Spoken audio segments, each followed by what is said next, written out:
चुन-चुन journey में आपका बहुत-बहुत स्वागत है। हमने अपना सारा इनर वर्क कंप्लीट किया, फिर भी हम नेगेटिव हो जाते हैं। आखिर क्या रीज़न है? रीज़न यही है कि हमारे अंदर अभी भी कुछ ऐसा बचा है जिसे बाहर निकालना बहुत ज़रूरी है। और बार-बार हमारा नेगेटिव हो जाना इस बात को बताता है कि कुछ सरफेस पे अभी तक नहीं आया। तो आज हम शैडो वर्क के बारे में बात करेंगे। शैडो वर्क क्या होता है? हमारी शैडो साइड क्या होती है? जो हमारे अंदर जब हम लाइट साइड पे वर्क करते हैं, हमें ऐसा लगता है कि सिर्फ हम में अच्छी क्वालिटी ही है। हम एक लाइट वर्कर है, जो कि सच है। लेकिन हर चीज़ की एक डार्क साइड होती है, एक वाइट और एक ब्लैक। तो हमें अपनी डार्क साइड पे काम करना है। उसी को कहते हैं शैडो वर्क। अब ये शैडो वर्क कैसे करना है और क्या प्रिकॉशंस लेने हैं, मैं आपको कुछ प्रिकॉशंस बता देती हूँ कि आपको ये महीने में सिर्फ एक बार करना है। और जब आप ये कर लो, आपको एक्चुअली पेन और पेपर की हेल्प से लिखना है। तो वो जिस पे आप लिखोगे, इतनी नेगेटिविटी बाहर आती है, इतनी नेगेटिविटी बाहर आती है कि आपको बहुत पेन लगेगा। ऐसा लगेगा कोई बोझ आपके ऊपर से उतर गया हो, कोई बहुत भारी सा बोझ। आपको अपने डार्क साइड को एक्सेप्ट करना है कि हाँ, मेरे में बुराई है, ये चीज़ों की, ये मेरे साथ गलत हुआ। तो आपको लिखने के बाद उस पेपर को जला देना है और सिर्फ मंथ में एक बार करना है, क्योंकि ये करने के बाद आपको बहुत लो फीलिंग होगी। इसी के लिए अब चलिए समझते हैं कि इसको करना कैसे है। बहुत इजी है। एक पेन और एक पेपर नहीं, पूरी बुक लेके बैठना है आपको। और हो सके तो पेजेस निकाल के लेके बैठना है, क्योंकि इस पेजेस को आपको जलाना है। आप पूरी बुक तो जला नहीं सकते। तो आपको क्या करना है, शैडो वर्क में अलग अलग टेक्निक होती है। मैं आपको बताऊंगी कि अगर आपको सारे पार्ट अपनी लाइफ के सारे एरिया पे क्लियर करना है, नेगेटिविटी बाहर निकालनी है, तो आप बचपन से स्टार्ट कीजिए। जब से आप 1 साल के थे, 2 साल के थे, तब से आपको जो भी बातें याद आती है, यानी अगर आपने ये टॉपिक चुना कि मुझे बचपन की नेगेटिव बातें बाहर निकालनी है, उसका जो डार्क एरिया था उसे बाहर निकालना है, तो आपको उसी एरिया पे काम करना है। आपने पेन लिया, पेपर लिया, शांति से एक जगह पे बैठ जाइए। सिंपली आपको क्या करना है, अपने बचपन में चले जाना है, अपने दिमाग में, और सोचना है कि क्या बात थी वो जिसने मुझे दुख दिया।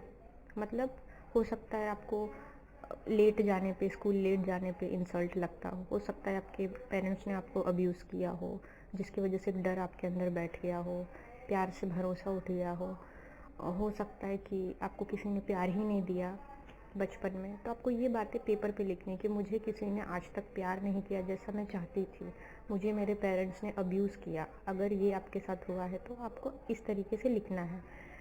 इस तरीके से 1 2 3 4 ऐसे करके हो सकते हैं, कितने भी पॉइंट्स हो सकते हैं। तो ये मैं आपको बता रही हूँ कि आपको बचपन से जो वुंड्स हुए हैं, जो आपको इंसल्ट फीलिंग हुई, कोई डार्क साइड है कि मुझे बहुत गुस्सा आता है जब कोई मुझ पे चिल्लाता है, तो यानी चिल्लाना एक प्रोसेस है। सामने वाले को बात नहीं समझ में आ रही इसलिए वो चिल्ला रहा है, इसमें मुझे गुस्सा आ रहा है, मैं अपने आप को क्यों तकलीफ़ दे रही हूँ। तो आपको ये सारी बातें, जो भी चिढ़ आपके अंदर है, इरिटेशन है, जितना भी गुस्सा है, पेपर पे लिखना है कि मुझे गुस्सा आता है। इस तरीके से अभी आपने अपने चाइल्डहुड को कवर कर लिया। अब नेक्स्ट आप अपने स्कूल के पार्ट को कवर कीजिए कि स्कूल में मेरे साथ ये सब हुआ था। कॉलेज को कवर कीजिए। फिर पेरेंट्स का एक मंथ में आप पेरेंट्स को पूरा लेके उस पे ही लिखना है, उससे जो रिलेटेड दुख है आपके अंदर। फिर किसी दिन आप अपने ट्विन को लेके लिख सकते हो कि मेरे ट्विन ने ये किया, मैं ये एक्सपेक्ट कर रही थी, ये तो किया ही नहीं, मैंने उस पर इतना भरोसा किया। तो एक इंसान को लो, उससे रिलेटेड सारे दुख एक महीने में एक बार करना है और कंप्लीट कर दो।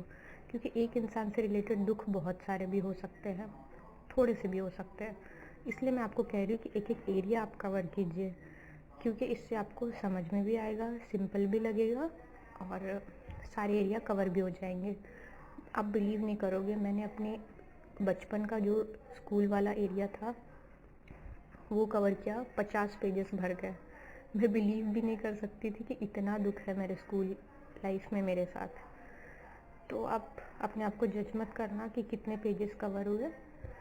वो लिखने के बाद सिंपली पेजेस को आप जला देना बस, और अपने आप को प्यार देना उस जगह पे कि हाँ तुम्हारे साथ बहुत गलत हुआ है और मैं अपने आप से बहुत प्यार करती हूँ। अब से मैं अपने आप को बहुत प्यार दूँगी। अनकंडीशनल लव देना है अपने आप को। और इसके बाद क्योंकि आपके सारे वुंड्स बाहर आ गए हैं तो अब आपको हीलिंग की भी ज़रूरत है। तो मैं कुछ डिस्क्रिप्शन बॉक्स में म्यूज़िक आपको लिंक शेयर कर दूँगी जिससे आपको पता चल जाएगा और वो आपको सुनना है। क्योंकि जब जिस तरीके से डॉक्टर ट्रीटमेंट करते हैं सेम ये उसी तरीके का है। इसमें आपके सोल के वुंड्स वो सब बाहर निकल के आएंगे। तो उसके बाद हमें हीलिंग की ज़रूरत होगी, हमें ज़रूरत होगी प्यार की और एक ऐसे मंत्र की मैं बोल सकती हूँ जो हमें हमारी सोल को फिर से हील कर दे। तो मैं डिस्क्रिप्शन बॉक्स में शेयर कर दूँगी वो मंत्र। आपको ये प्रोसेस हो जाने के बाद, पेपर जलाने के बाद आपको सुनना है।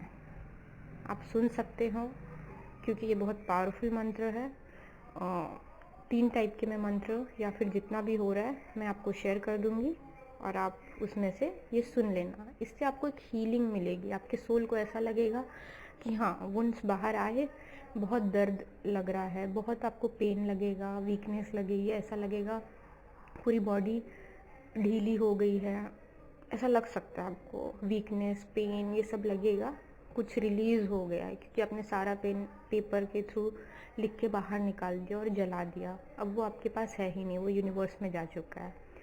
तो उसकी हीलिंग करने के लिए हम ये सुनेंगे। तो आप ये करके देखिए, बहुत अच्छा लगने वाला है।